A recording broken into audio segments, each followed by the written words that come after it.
जमा, और एक से अधिक हो तो जमा। ठीक है। अब देखिए पा की दो शक्लें लिखा है।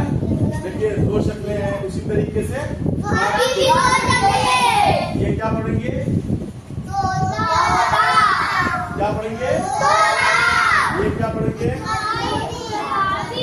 और ये क्या पढ़ेंगे,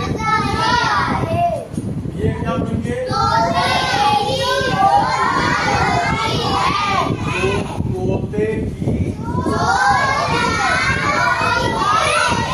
अच्छा बताइए चोंच में कौन कौन सा लिखा हुआ है,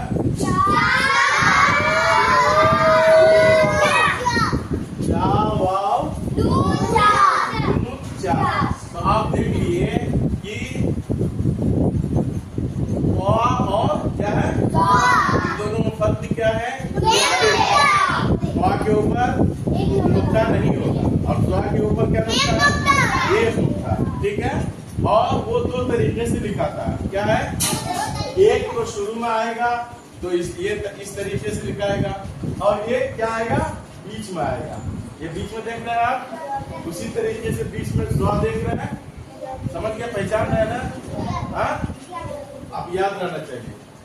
के बाद स्वा के बाद क्यों ना रहता है,